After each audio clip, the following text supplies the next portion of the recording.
जी sir, live आ गया हम लोग। शुरू करते हैं सर। तो आप सबका मेरा बहुत नमस्कार। मैं प्रीति हूँ बिहार की बात से, और आज हमारे लाइव सेशन में हम सब बात करेंगे साहित्य से सियासत तक, बिहार की बात। और हमारे साथ आज बहुत ही खास मेहमान जुड़े हैं, जिनका नाम पुष्यमित्र जी है। वो बेहद ही संवेदनशील पत्रकार होने के साथ साथ बहुत ही गंभीर लेखक भी हैं। मूलतः वो पूर्णिया के धमदाहा के रहने वाले हैं, और बिहार की पत्रकारिता को उन्होंने बहुत ही नजदीक से जाना है। पुष्यमित्र जी ने गांधी जी को भी बहुत करीब से जाना, और उन पर उन्होंने एक किताब भी लिखी है, चंपारण 1917। तो अभी 2-3 दिन पहले ही उनकी एक नई किताब आई है, रुकतापुर। और हम चाहते हैं कि पुष्यमित्र जी अपनी रुकतापुर किताब के बारे में हमारी जनता को बताएं, और हमारे दर्शकों को वो किताब के बारे में बताएं। नमस्कार। जो भी लोग बिहार की बात सुन रहे हैं, रुकतापुर किताब भी दरअसल बिहार की बात ही है। वो बिहार के उन मसलों की बात है जो अक्सर मेनस्ट्रीम मीडिया में आने से छूट जाती है, लेकिन हम बिहारियों के लिए बहुत परेशानी की बात जो हमेशा रहती है। बिहार एक ऐसा प्रदेश है जो अपने जमाने में, इतिहास के दौर में हमने देखा है कि काफी शीर्ष पर रहा था। यहाँ मगध साम्राज्य था, और मगध साम्राज्य लगभग लगभग 1000 साल तक इस देश की राजधानी की धुरी रहा। और शेरशाह सूरी तक बिहार एक काफी संपन्न राज्य रहा। लेकिन धीरे धीरे बिहार पिछड़ने लगा, और पिछड़ते पिछड़ते गरीब राज्य बन के रह गया। आप देखेंगे कि किसी भी मसले पर जब बात करेंगे, चाहे ह्यूमन डेवलपमेंट इंडेक्स की बात हो, चाहे प्रति व्यक्ति आय की बात हो, या दूसरे मसले पर भी बिहार हमेशा सबसे नीचे नजर आता है। प्रदूषित शहरों की बात हो तो उसमें बिहार ऊंचाई पर नजर आता है। क्राइम की बात हो तो बिहार की रैंकिंग अच्छी रहती है। लेकिन अच्छी चीजों में हम हमेशा नीचे नजर आते हैं। और हम लोगों को आदत हो गई है, किसी भी रैंकिंग को, स्टेट वाइज रैंकिंग जब आती है तो बिहार को नीचे से तलाशने। तो बिहार आखिरकार क्यों लगातार पिछड़ रहा है, किन वजहों से, और किन वजहों को हमारी सत्ता, हमारा समाज इग्नोर कर रहा है, जिसके कारण हर साल बाढ़ आ जाती है, हर साल पलायन होता है, चमकी बुखार से बच्चों की मौत हो जाती है। और और और भी बहुत सारे मसले हैं, सब हम आप और हम जानते हैं। इन सारे मसलों को लेके मैंने पिछले 5-7 साल में जो रिपोर्टिंग की, उससे कुछ कहानियां मुझे मिली। वो कहानियां हैं, कुछ आंकड़े हैं, कुछ सरकारी जवाब है, और उन सबों को बूथ के एक बहुत अच्छी किताब बनी है, रुकतापुर किताब दरअसल वही है कि बिहार कहाँ ठहरा हुआ है, और उसके ठहरे होने की वजह। जी सर, बहुत ही शुक्रिया इतने अच्छे इसे मतलब रुकतापुर के बारे में इतने अच्छे से बताने के लिए। सर, एक जी। किताब से एक कुछ लाइन्स है, मैं पढ़ना चाहती हूँ कि दरअसल बिहारियों के पाँव में चक्कर है, उन्हें अपने घर में टिकना नसीब नहीं है। पहले कलकत्ता, मॉरिशस और फिजी जाते थे, फिर दिल्ली मेरी और बात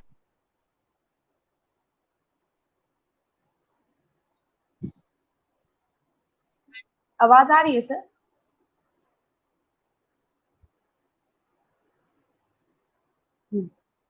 जी सर। आप कुछ कह रही थी? हाँ सर, रुकतापुर से ही कुछ लाइन से मैं पढ़ना चाहूंगी कि दरअसल बिहारियों के पाँव में चक्कर है, उन्हें अपने घर में टिकना नसीब नहीं है। पहले कलकत्ता, मॉरिशस और फिजी जाते थे, फिर दिल्ली और पंजाब जाने लगे, अब केरल से लेकर कश्मीर तक किसी भी जगह चले जाते हैं। सर, अभी कुछ दिन पहले लॉकडाउन में हमने देखा कि कैसे प्रवासी मजदूरों का जत्था अ, लाखों में बिहार लौटा है। और कहीं ना कहीं ये लाइन उससे ये लाइन जो है वो प्रवासी मजदूरों के लिए ही आपने कहा है। तो आप किस तरह देखते हैं कि ये जो प्रवासी जत्था हमारे बिहार वापस लौटा और अब धीरे-धीरे वो काम की तलाश में फिर वापस दिल्ली, बॉम्बे और कलकत्ता जा रहा है। तो आप एक बिहारी प्रवासी मजदूर की मनोव्यवस्था के बारे में क्या कहना चाहते हैं? दरअसल ये लाइन जो मैंने लिखी है, वो सिर्फ प्रवासी मजदूरों के बारे में नहीं। आप देखेंगे कि बिहार का जो स्टूडेंट है, वो सिंपल ग्रेजुएशन के लिए, बीए की पढ़ाई के लिए और एमए की पढ़ाई के लिए भी डीयू में किस तरह से लाइन लगाता है। और इसका मतलब है कि हमारे पास सिंपल ग्रेजुएशन की पढ़ाई की भी सुविधा नहीं है। बीटेक की डिग्री के लिए पूरे देश में यहाँ का यूथ जाता है एडमिशन के लिए।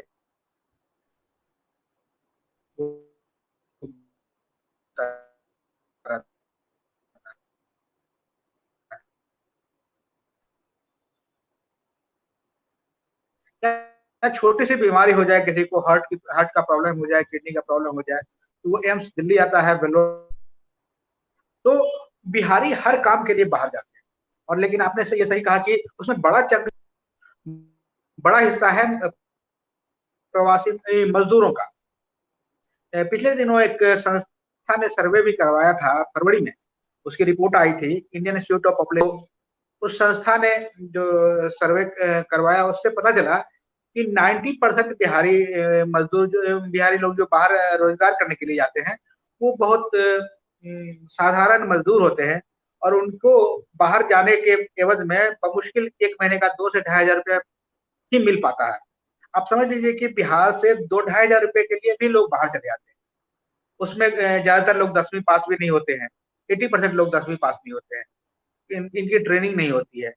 इसके बावजूद बिहार सरकार में लोग कहते हैं कि बिहारी अपने हुनर के काम से बाहर जाते हैं। हुनर के लिए नहीं, वो मजबूरी है इनकी कि छोटा छोटा काम करने के लिए भी, कहीं धान रोपने के लिए चले गए, फसल काटने के लिए चले गए, कंस्ट्रक्शन लेबर के रूप में चले गए, फैक्ट्रियों में छोटा मोटा काम करने के लिए चले गए। तो इस तरह के काम के लिए भी बिहार का आदमी बाहर जाता है। ये सबसे त्रासदी की बात है। अभी देखिए, कोरोना के समय में हमने देखा कि लगभग लगभग 30 लाख लोग अलग अलग राज्यों से, अलग अलग शहरों से, अलग अलग इलाकों से बिहार वापस लौटे। इसमें ज्यादातर प्रवासी मजदूर। लेकिन उस वक्त बिहार सरकार ने कहा कि सबको रोजगार मिलेगा, सबकी स्किल मैपिंग मैपिंग की गई, मनरेगा के तहत तहत काम दिलाने की कोशिश की गई, लेकिन फिर कोई नहीं ठहरा। अलग अलग राज्यों से फिर बसें आई और सब मजदूरों को अपने साथ लेके चली गई। और अब वही थोड़ा बहुत काम करके फिर लौट रहे हैं। तो यहाँ दरअसल हमारे पास 4,000-5,000 रुपए की मजदूरी देने की भी अपने लोगों के लिए व्यवस्था नहीं बन पाई है। यही त्रासदी है और इसलिए बुरा लगता है। और इसलिए इस विषय को मैंने रुकतापुर में, ये पंक्तियां मैंने शामिल। जी सर। सर, जैसा कि हमने देखा है कि बिहार में साहित्य बहुत ही पुरजोर तरीके से, चाहे वो इतिहास हो, साहित्य का इतिहास बहुत ही ठोस रहा है, चाहे वो विद्यापति हो, दिनकर हो, फणीश्वर नाथ रेणु जी हो या नागार्जुन हो।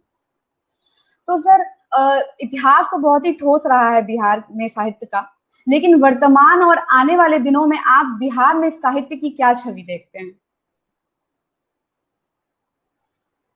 अभी भी मुझे लगता है कि काफी लोग अच्छा लिख रहे हैं। जैसे रेणु रेणु जी के बाद पूर्णिया में ही एक और बड़े लेखक हुए, चंद्रकिशोर जायसवाल। उनका लेखन भी बहुत अच्छा है, हालांकि उतना उतने पाठक उनको नहीं मिले। इसके बाद अगली पीढ़ी में भी बहुत सारे लोगों ने अच्छा साहित्य लिखा और अभी भी लोग अच्छा लिख रहे हैं। बिहार में लिखने पढ़ने की परंपरा रही है, इसलिए अच्छे लेखक भी हमेशा से होते रहे हैं। हाँ, हम लोगों की थोड़ी सी रुचि किताब पढ़ने में कम हो गई है। हम लोग सोशल मीडिया पर ज्यादा समय देते हैं और दूसरे माध्यमों को ज्यादा समय देते हैं, इसलिए थोड़ा सा ये डाउन हुआ है। लेकिन फिर से लग रहा है कि जो दौर वापस आ रहा है। जैसे आप उदाहरण के तौर पर बताता हूँ, मेरी ये किताब आई और सिर्फ बिहार के विषय पर फोकस है, लेकिन जो रिस्पॉन्स इस किताब को पाठकों ने दिया पिछले 4-5 दिनों में ही, वो मतलब मेरे लिए भी अविश्वसनीय था। अभी बहुत सारे लोगों ने इस किताब को अलग अलग माध्यमों से खरीदा और लगातार मुझसे बात करते रहे कि कैसे खरीदे, क्या करें। और अमेजोन में आप देखेंगे तो ये किताब अपनी कैटेगरी में हिंदी और अंग्रेजी दोनों भाषा मिला के 7वें नंबर पर है और हिंदी में नंबर 1। जी। इसका मतलब यह है कि लोगों की बिहार में अभी भी किताब पढ़ने में, साहित्य में रुचि बची हुई है, इसलिए वो ढूंढ के अच्छी किताबें पढ़ते हैं। जी सर, जी सर, जी सर। सर जैसा कि हम जानते हैं कि आपने बिहार के माध्यम से पत्रकारिता के माध्यम से बिहार को बहुत ही नजदीक से देखा है और पत्रकारिता के क्षेत्र में आप एक जाना माना चेहरा हैं। लेकिन सर इन सब के बावजूद पत्रकारिता के बाद भी आप एक परिवार के सदस्य हैं, समाज के सदस्य हैं और बिहार में सामाजिक स्थिति क्या है वो हम और आप अच्छे से जानते हैं। तो सर आपके लिए कितना मुश्किल और कितना आसान रहता है पत्रकारिता और अपने निजी जिंदगी को संतुलित करने के लिए? देखिए, मुश्किल तो रहता है, लेकिन क्या होता है कि जब आदमी अपने पसंद का काम करता है तो अलग अलग तरीके से एडजस्टमेंट करता है।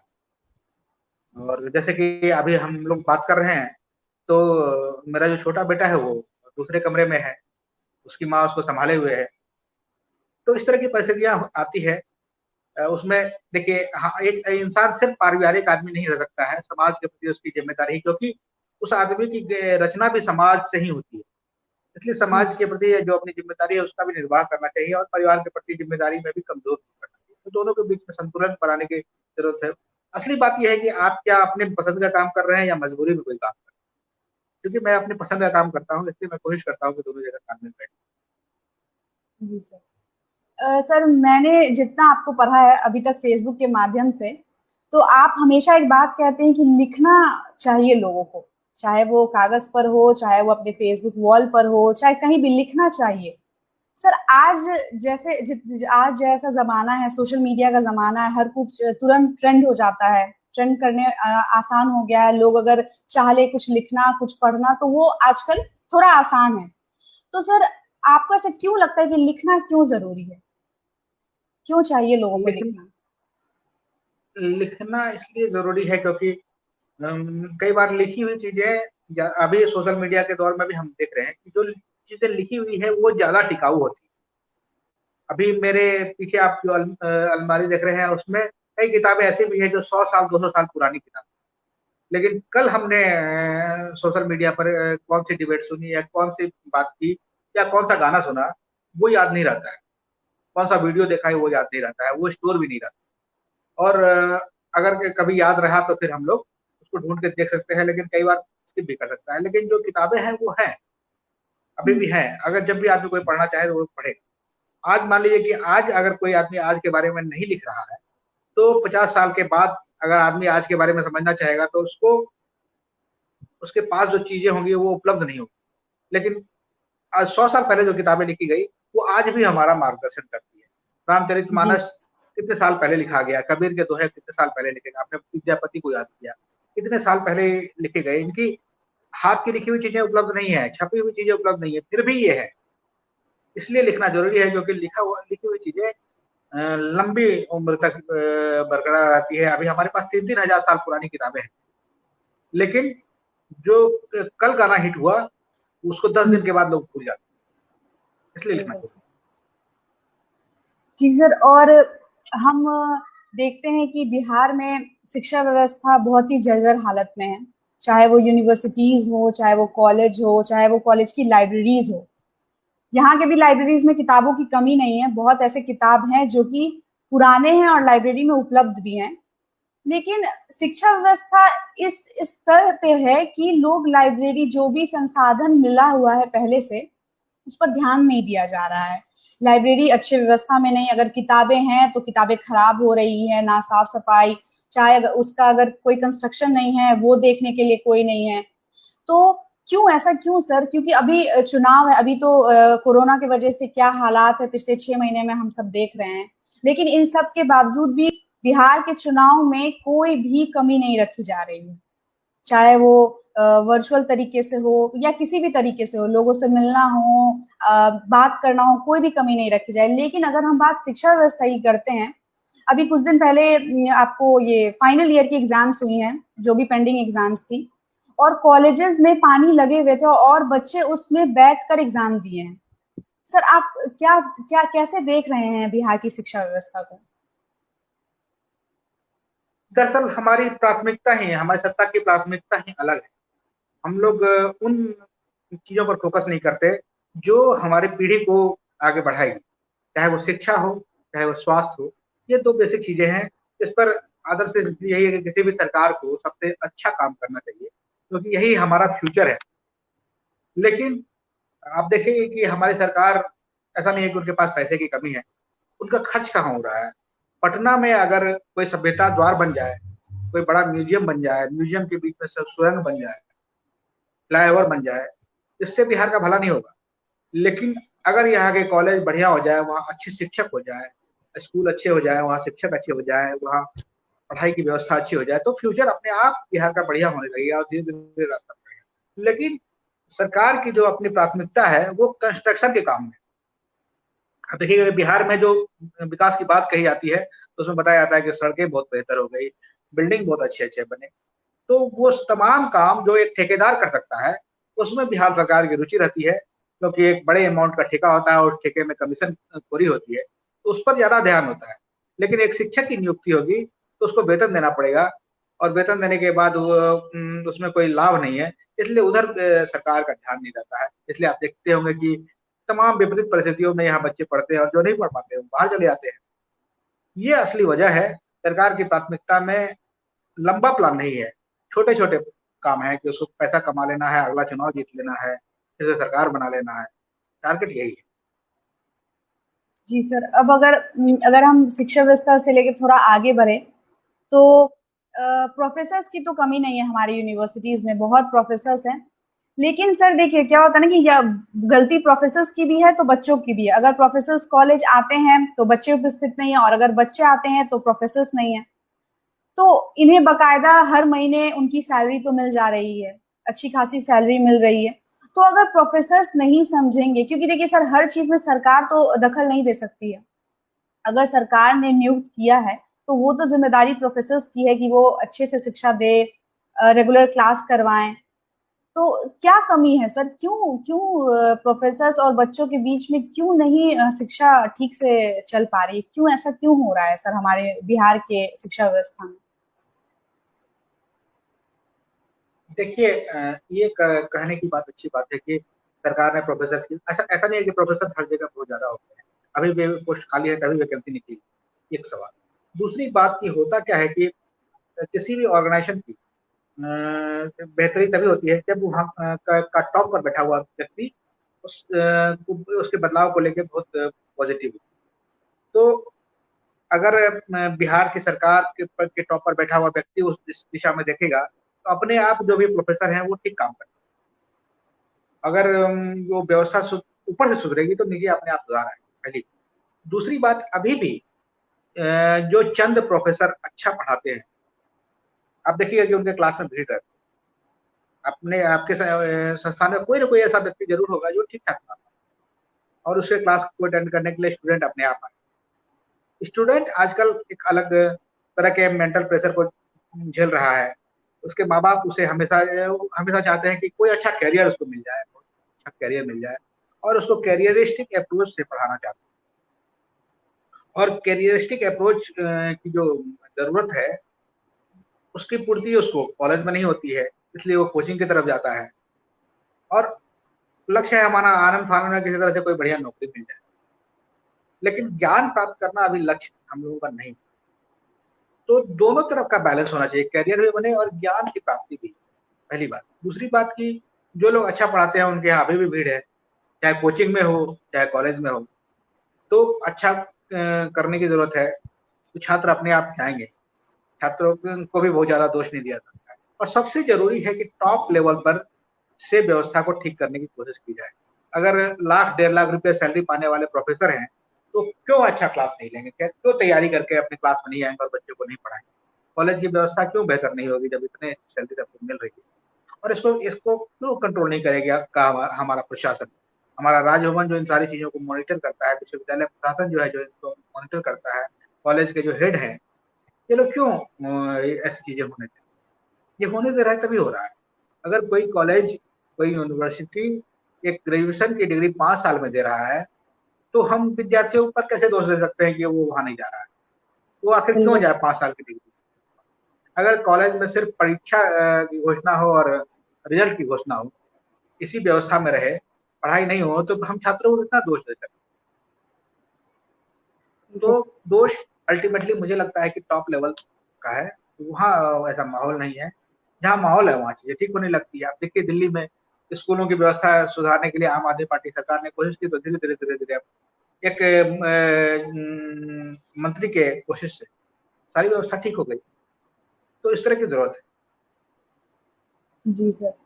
सर, अब साहित्य से हम थोड़ा आगे बढ़ते हैं सियासत की तरफ।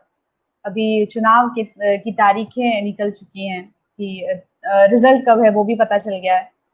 सर, वैसे तो ये इतिहास रहा है कि हम हर बार एक नेता चुनते हैं और हम एक हर बार निराश हो जाते हैं, क्योंकि या तो हमारे चुनने में दिक्कत होती है या तो उनके शासन में दिक्कत होती है। हमेशा ऐसा देखा गया है। लेकिन सर, अगर हम थोड़ा युवाओं की तरफ देखें तो इस बार 2-3 युवा प्रतिनिधि भी हैं, चाहे वो पुष्पम प्रिया चौधरी हो, तेजस्वी यादव हो, और भी 2-3 लोग हैं। तो युवाओं को इस बार मौका देना सही होगा या नहीं होगा बिहार के भविष्य के लिए? आपको क्या लगता है सर? देखिए बिहार में बदलाव की जरूरत है। पार्टी के तौर पर बदलाव की जरूरत नहीं है, बल्कि चुके हुए नेताओं को, जो टेस्टेड नेता है उनको हटा के नए लोगों को लाने की जरूरत है, चाहे वो किसी पार्टी, किसी दल, किसी के। ये पहली बात है जो बिल्कुल सच है। और बिहार 1975 के समय के जो नेता है, जेपी मूवमेंट के के समय के जो नेता है, उसी के सहारे अभी इतने सालों तक चल रहा है। और इसमें एक बड़े बदलाव की जरूरत है और युवा नेतृत्व की जरूरत है। ये पहली बात है। दूसरी बात ये अच्छी है कि कुछ युवा चेहरे इस बार नजर आ रहे हैं, चाहे पुष्पम प्रिया चौधरी हो या चिराग पासवान हो। लेकिन इन सारे चीजों के बीच में हमें ये समझने की जरूरत है कि जो युवा चेहरे सामने आए हैं, उनकी अपनी क्रेडिबिलिटी क्या है। क्या पिछले 3-4 साल में बिहार जब जब मुसीबत में पड़ा तो ये युवा चेहरे बिहार को बचाने के लिए सामने आए थे? जब मुजफ्फरपुर में चमकी बुखार में बच्चे मर रहे थे, तो जो युवा चेहरे आज नजर आ रहे हैं, क्या वो वहां खड़े हुए थे? क्या पिछले साल जब पटना पानी में डूब गया था, तो क्या ये युवा चेहरे उस लोगों की मदद कर रहे थे? जब हर साल बिहार में बाढ़ आती है, तो क्या ये युवा चेहरे लोगों की मदद करते हैं? क्या ये पूरे साल लोगों के साथ खड़े होते हैं, या किसी पीआर एजेंसी के बताए गए तौर तरीके पर पैसे की मदद से आके लोगों के बीच में एक विकल्प पेश करते हैं? ये समझने की जरूरत है। क्या ये विश्वसनीय है, या ये पीआर एजेंसी द्वारा खड़े किए? इसको जरूर समझने की जरूरत है। युवा चाहिए, लेकिन हमें ऐसा युवा चाहिए जो साल भर हमारे साथ खड़ा रहता हो, जो हम हर मुसीबत में हमारा साथ देता हो और हर संकट की घड़ी में हमें हमारी मदद करता। नहीं तो कोई चुनाव के समय में पैराशूट से टपका हुआ युवा, चाहे किसी बड़े बाप का बेटा हो, या किसी एजेंसी का प्रोडक्ट हो, या किसी जिसके पास बहुत सारे पैसे हो, ऐसा युवा, या किसी ने अच्छी खासी नौकरी आईएएस आईपीएस की छोड़ के हो और वो आ गया हो। इस तरह के विकल्प से मुझे कोई भरोसा नजर नहीं आता है। मुझे उस आदमी पर भरोसा नजर आता है जो मुसीबत के समय में मेरे साथ खड़ा होता है। लेकिन दिक्कत यह है कि उस आदमी के पास इतना पैसा नहीं होता है कि वो अपनी ब्रांडिंग कर सके और चुनाव लड़ सके, क्योंकि अब चुनाव पैसे का खेल हो गया है। तो वो आदमी चुनाव के समय में चुपचाप हो जाता है। दिक्कत ये है। तो सर, बिहार के इस चुनाव में, विधानसभा चुनाव में बिहार के युवाओं से आप क्या कहना चाहेंगे? जो बिहार के युवा हैं, जो बिहार में रहते हैं या जो इस बार वोट देंगे, उनसे आप क्या कहना चाहेंगे? मैं बिहार के युवाओं से यही कहूंगा, जो मैं बात मैंने पहले कही, कि आप उस नेता को जरूर चुने जो हर मुसीबत में आपके साथ खड़ा रहता है और आपके आसपास रहता है। भले वो बहुत पढ़ा लिखा नहीं हो, बहुत लाइमलाइट वाला नहीं हो, बहुत बड़े बाप का बेटा नहीं हो, बहुत बड़ी पार्टी का नेता नहीं हो, लेकिन मुसीबत के वक्त में जो आपके साथ खड़ा रहता हो, जो आपकी मदद करता हो, हमेशा आपके बीच के रहने वाला हो, आप उस उम्मीदवार को चुने। और चाहे वो किसी पार्टी का हो, चाहे किसी गठबंधन, आप अच्छे उम्मीदवार को चुनेंगे तो अपने आप राजनीति बेहतर होगी। और जिस गठबंधन की भी सरकार आएगी, उसमें अगर अच्छे लोग ज्यादा होंगे तो वो अच्छा चलेगा। कोई जरूरी नहीं है कि फलाना गठबंधन खराब है और फलाना गठबंधन अच्छा है। आप अच्छे उम्मीदवार को, अपने क्षेत्र के अच्छे उम्मीदवार को चुने और उसको आगे सरकार बनाने, ये मुझे लगता है कि ज्यादा अच्छा। जी सर। सर, आप एक बहुत ही संवेदनशील पत्रकार है और आपने बहुत सी चीजों को जमीनी स्तर से देखा है बिहार में। तो अभी जैसे कुछ दिनों से यूपी के हाथरस में जो अपराध हुआ है, उसको लेकर जो पूरा देश गुस्से में है। एक पक्ष कह सकते हैं, एक पक्ष जो गुस्से में है। अगर उस नजरिए से देखें तो बिहार में अपराध की क्या कहानी है सर? अगर आप हमें कुछ बता सके, क्योंकि ऐसी बहुत सारी कहानियां हैं जो हम तक पहुंचती नहीं है, हम जान नहीं पाते हैं उस कहानियों को। बहुत सारी ऐसी कहानियां हैं जो कि सिर्फ कहानी ही बनकर रह जाती है और हमें पता तक नहीं चलता है। तो सर हमें बताइए, आपकी बिहार में अपराध की क्या कहानियां हैं? देखिए, बिहार में अभी भी महिलाओं के साथ लगातार अपराध हो रहे हैं। गया में अभी भी एक रेप की घटना बहुत नृशंस हुई, हालांकि उस पर उतनी चर्चा नहीं हुई। इससे पहले कई मामले हम लोगों ने सुने कि इसमें महिला को डायन बताकर उसको मल पिलाने की कोशिश की गई, उसके बाल काट दिए गए, इस तरह की घटनाएं। जब भी किसी महिला के साथ बुरा व्यवहार होता है तो हम सबों को गुस्सा आता ही है, और वो बहुत स्वाभाविक बात है। जिसको गुस्सा नहीं आता है, जो कुतर्क करने लगता है, वो अच्छा आदमी नहीं है। अच्छा आदमी वही होगा, संवेदनशील व्यक्ति, जो इन सारी चीजों से नाराज होगा और इससे बदलाव की कोशिश करेगा। उसमें पार्टी पॉलिटिक्स नहीं करेगा। ये नहीं देखेगा कि ये हमारी जाति का है, हमारी पार्टी का है, तो इसलिए इसको माफ। जो व्यक्ति महिलाओं, दलितों, कमजोर लोगों पर अत्याचार करे, उसका विरोध होना चाहिए। और पार्टी और जाति और तमाम चीजों से अलग होकर विरोध होना चाहिए, इंसान के तौर पर होना चाहिए। बिहार में लगातार ऐसी घटनाएं घट रही है, उसमें हाईलाइट नहीं हो रही है। यूपी में हुई और यूपी में एक माहौल बना। यूपी में इसलिए भी माहौल बना कि सरकार ने उसको गलत तरीके से हैंडल करने की कोशिश की, जिसके कारण लोगों का गुस्सा और बढ़ा। यहाँ अभी उस तरह से मीडिया में भी नहीं आ रही है, लेकिन ऐसा नहीं है कि यहाँ नहीं हो रहा है। यहाँ भी लगातार इस तरह की घटनाएं हो रही है, और क्रूरता खासतौर पर कमजोर लोगों से, महिलाओं से, दलितों से, सबके साथ क्रूरता।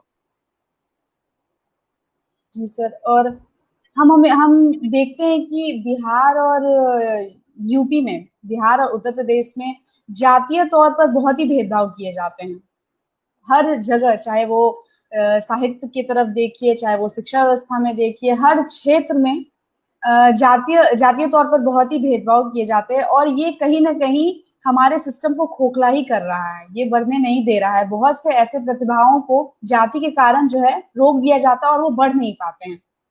तो सर ये, अगर ये कब तक ये हम सहते रहेंगे? क्योंकि एक इंसान की आवाज उठाने से तो होगा नहीं, हमें चाहिए, लोग चाहिए, हम साथ मिलकर ही उसके खिलाफ बोल सकते हैं। तो सर जातीय तौर पर आप बिहार की स्थिति को कैसे देखते हैं? अभी भी हम लोग जातीय फसादों में उलझे हुए हैं। और दिक्कत ये है, दो चीजें हैं कि हमारे सारे समूह जाति के आधार पर है, हम लोग रहते जाति के आधार पर हैं। एक जाति के साथ दूसरी जाति शादी नहीं करती है, और हम लोग जाति के आधार पर खाना खाते हैं। ये दो गड़बड़ियां हैं। हम लोग साथ खाना नहीं खाते हैं और साथ एक साथ शादी नहीं करते। ये दो चीजें जब खत्म हो जाएगी, अपने आप व्यवस्था ठीक होने लगेगी। अगर जाति व्यवस्था को खत्म करना है तो सबसे अच्छा तरीका है कि शादियां जाति के आधार पर नहीं। जैसे जाति और धर्म के आधार पर शादी होनी बंद हो जाएगी, लोग अपनी चॉइस से किसी भी व्यक्ति के साथ शादी करना शुरू कर देंगे, तो जाति अपने आप खत्म होने लगेगी। अब पता चला कि किसी एक जाति का दूसरी जाति के साथ शादी हो गया, तो उनका जो बच्चा होगा उसकी तो कोई जाति नहीं होगी, वो जाति मुक्त बिल्कुल अपने आप हो जाएगा। तो बिल्कुल। सबसे अच्छा तरीका है कि लोग आपस में खूब शादियां करें, खासतौर पर युवा। युवा शादी कर अपने पसंद के लोगों से शादी करें। अपने माँ बाप को बताएं कि ये हम मुझे पसंद है, मैं इससे शादी करना चाहता हूँ। आजकल माँ बाप भी मानने लगे हैं। तो अंतरजातीय शादी को बढ़ावा दें, पहली बात। दूसरी बात, खाने पीने में कोई भेदभाव नहीं करें, तो अपने आप धीरे धीरे ये सारी चीजें खत्म हो गई। अभी भी हमारा समाज जो है बहुत बंद समाज है, इसलिए ये सारी दिक्कतें हैं। एक तो बंद समाज है, दूसरा हायरार्की वाला समाज। हम लोग किसी चीज इंसान को उसके उसकी जाति के आधार पर देखते हैं, उसकी समृद्धि के आधार पर देखते हैं, बड़ा छोटा समझते हैं। हम लोगों को आदिवासियों से सीखना चाहिए। आदिवासियों में कोई बड़ा छोटा नहीं होता है, सब लोग मिलजुल के रहते हैं एक साथ। तो जैसे ही जी बड़ा छोटा समझने की मनोवृत्ति हमारी खत्म होगी, तो चीजें अपने आप बेहतर होगी। बिल्कुल सर। सर हर साल, इस साल की तरह हर साल हम देखे हैं कि बिहार में बाढ़ कैसे बिहार को अपने चपेट में लेती है। लाखों की संख्या में लोग बेघर हो जाते हैं, मौत हो जाती है लोगों को। लेकिन सरकार का वही रवैया है। क्यों नहीं सरकार इस पे कोई संज्ञान लेती है? क्यों नहीं इसका कोई निवारण कर रही है बाढ़ बाढ़ के लिए? क्योंकि ये तो कोई सही नई घटना है नहीं। प्राकृतिक आपदा होने के बावजूद ये हमें हर साल इसका सामना करना पड़ता है। लाखों की संख्या में लोग इधर से उधर पलायन कर रहे हैं, अपने घर को बचा रहे हैं, अपनी जिंदगी बचा रहे हैं। तो इस पर क्या है सर, क्या सरकार क्यों नहीं इस पर देख रही है, सुन रही है, और अगर सुन रही है तो क्यों नहीं इस पर काम कर रही है, और अगर करना चाह रही तो उन्हें क्या करना चाहिए बाढ़ के लिए? देखिए, बिहार, मुझे जो अपना अनुभव है उसमें मैं इस बाढ़ की आपदा की 3 वजह समझता हूँ। पहली वजह ये है कि नेपाल के हिमालयी पहाड़ पर जो पेड़ थे, वो पिछले 20-25 साल में बहुत ज़्यादा उन पेड़ों की कटाई हुई, तो वहाँ की मिट्टी कमज़ोर हुई। तो जब भी वहाँ बारिश होती है तो अपने साथ ढेर सारा मिट्टी लेके उत्तर बिहार के इलाके में आती है, और उत्तर बिहार में नेपाल से लगभग 80 नदियाँ उत्तर बिहार के इलाके में आती है, और सभी नदियाँ इतनी मिट्टी आती है कि उन नदियों का जो बेड है वो भर जाता है। तो बेड जब भर जाता है तो थोड़ा भी पानी आता है तो वो फैलना शुरू होता है। दूसरी दिक्कत ये है, जो हमारी सरकार ने समाधान इस बाढ़ का किया, हमारी सरकार ने बाढ़ को रोकने के लिए नदियों के दोनों किनारे तटबंध बना दिए। तो उससे ये हुआ कि पानी को फैलने का रास्ता नहीं मिलता है। जब पानी को फैलने का रास्ता नहीं मिलता है तो वो कहीं दरार बना के बहुत तेजी से निकलती है और ज्यादा नुकसान, और उसके कारण क्या होता है, नदियों का बेड भी बहुत ज्यादा भरता है। तटबंध नहीं होता तो वो मिट्टी चारों तरफ फैल सकती थी, वो फैल नहीं पाती है। और तीसरा जो सबसे बड़ा कारण है वो है गंगा।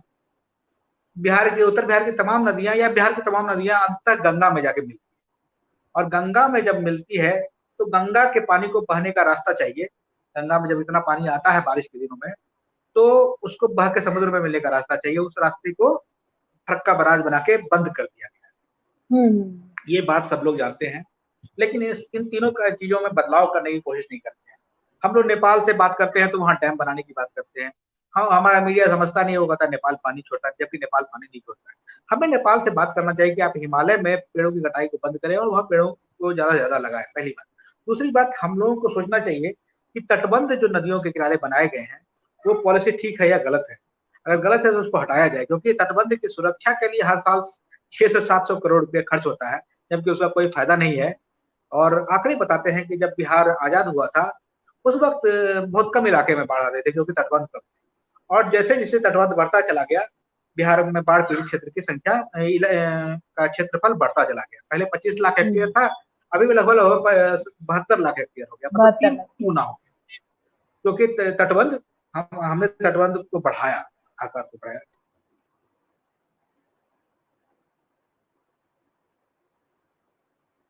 तीसरा मुद्दा नीतीश कुमार ने उठाया था, फरक्का बराज का मुद्दा उठाया, लेकिन जैसे ही वो भाजपा के साथ गए तो उन्होंने इस मुद्दे को छोड़ दिया।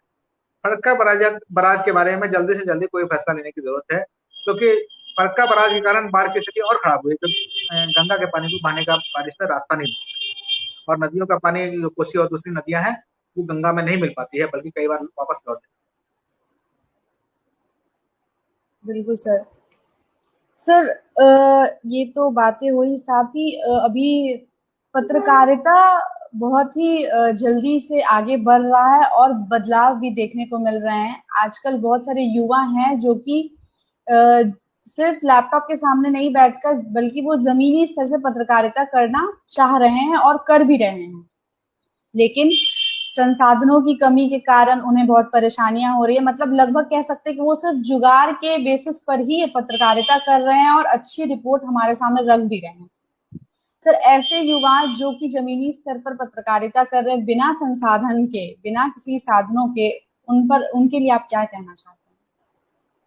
मुझे लगता है कि ये युवा वाकई जमीन पर जा रहे हैं, हर जगह घूम रहे हैं, पूरे राज्य में घूम रहे हैं, और पत्रकारिता एक इन्वेस्टमेंट का काम है। ये कहीं जाते हैं तो उनको किराया लगता है, कहीं ठहरते हैं तो वहाँ ठहरने का खर्च होता है, खाने पीने का खर्च होता है। इसके अलावा जो मेहनत करते हैं तो उनका मेहनताना भी मिलना चाहिए। अब चूंकि ये लोग अपने लेवल पर कर रहे हैं और उसके दर्शक हम लोग हैं, तो हमारा दायित्व तो बनता है कि हम इनको सपोर्ट करें और उनके लिए जहाँ तक मुमकिन हो कुछ मदद करें, और ऐसे मदद करें कि वो दिल खोल के इस काम को बेफिक्र होकर करते हैं। जब ऐसी मदद मिलेगी तभी वो अच्छा काम कर पाएंगे, नहीं तो धीरे धीरे वो थक जाएंगे, और युवा जो उसमें कोई 2-3 साल करेंगे फिर वापस दूसरे तरीके को अपना लेंगे। इसलिए ऐसे लोगों को, समाज को, जो उसका दर्शक है, जिसको पसंद आती है उसकी रिपोर्ट, उसको सपोर्ट करना है। हर रिपोर्ट के आधार पर या सालाना या किसी और तरीके से उसको सपोर्ट जरूर करना। बिल्कुल सर। साहित्य से सियासत तक आपसे इतनी अच्छी बातें हुई सर, उसके लिए बहुत धन्यवाद। आपने बहुत नई जानकारियां भी दी हमें और बिहार को अपने नजरिए से बताया। चाहे वो शिक्षा व्यवस्था के लिए हो या वो चुनावी तौर पर हो। तो सर बहुत ही धन्यवाद इतने अच्छे संवाद के लिए। हमें उम्मीद थी कि आपसे बहुत सारी जानकारियां मिलेंगी और वो हमें अच्छे तौर पर मिली है। आप ऐसे ही अच्छी अच्छी किताबें लिखते रहें और हम सब आपकी किताबें पढ़ते रहें, और पत्रकारिता के क्षेत्र में आपने जिस तरह से काम किया है वो हम जैसे युवाओं के लिए एक प्रेरणा है सर, कि कैसे बिना संसाधन और बिना किसी फंडिंग के, जो कि कोई कंपनी हमें या कोई ऑर्गेनाइजेशन हमें फंड नहीं करती है, उसके बावजूद आपने बहुत ही जमीनी स्तर पर बिहार को दिखाया है, बिहार को बिहार के लोगों से ही परिचित करवाया है। तो सर उसके लिए बहुत धन्यवाद, और आज के लाइव में आने के लिए सर आपका बहुत बहुत बहुत ज्यादा धन्यवाद। आपको और तो सभी सर जो भी लोग देख रहे हैं सभी लोगों को बहुत बहुत धन्यवाद। आप इसी तरह से अच्छा काम बिहार के बारे में पॉजिटिव सोचें, और अगर आप मेरी किताब पढ़ते हैं तो मुझे अपनी प्रतिक्रिया से अवगत कराएं। बहुत धन्यवाद। ठीक है सर, नमस्ते सर। बिहार की बात की ऑडियंस की तरफ से भी आपको धन्यवाद सर।